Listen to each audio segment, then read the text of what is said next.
最近小孩子开始叛逆了，越来越不听话。这是一件好事，证明你的孩子开始有了自己的性格，那是他的天赋展现的开始。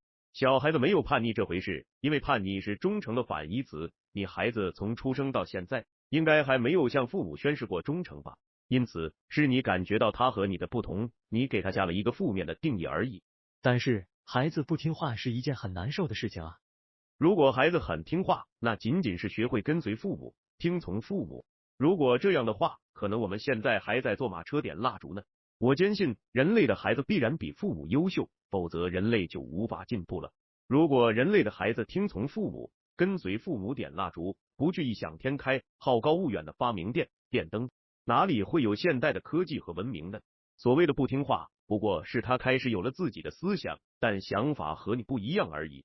但是他不喜欢上学，整天就想着玩，这怎么办呢？孩子不是一个商品，他是一个活生生的人。他的成长不应该是一个流程。世界上没有在学校读完书，但却有了惊人成就的人一大堆。像大学退学的有微软的比尔、苹果的乔布斯、大众超市的陶德琼斯、艾伯维药厂的理查冈萨雷斯、拉斯维加斯金沙集团的谢尔登阿德尔森。连全球首富马斯克在一次演讲中被一位听众询问关于大学教育的必要性，他立刻反问：莎士比亚有上过大学吗？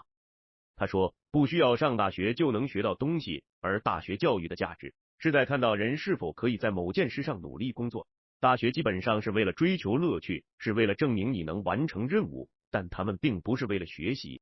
学校是一个工业革命的时代，制造后续工人的机器，大部分人的生活都和学校学的东西无关。那难道就听之任之？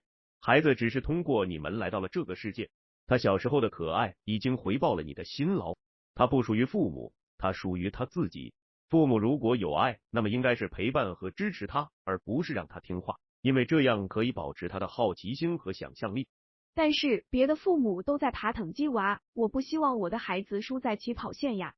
这是现代人类父母做的最无耻的事情。大部分父母看起来为了望子成龙付出努力，实际上他们只是为了自己的面子。输在起跑线是完全的逻辑不通，还没跑怎么输呢？哪个运动员会输在起跑线呢？为人父母，连自己辛苦了半辈子都没有达到的层次，逼着自己幼小的孩子去做，这样还有爱吗？如果父母真的疼孩子，应该自己往上走，爬上高端的层次，让孩子可以不用那么辛苦。自己做不到，逼孩子去做，还说为了孩子，这简直就是无耻。真如罗莎海市里面说的一样，都以丑为美了。那应该怎么教育孩子呢？你觉得你对你自己活到现在感到满意吗？如果满意，你教育孩子怎么样达到你这样的生活，虽然压抑了他的天赋，但也给了他一个平稳的机会。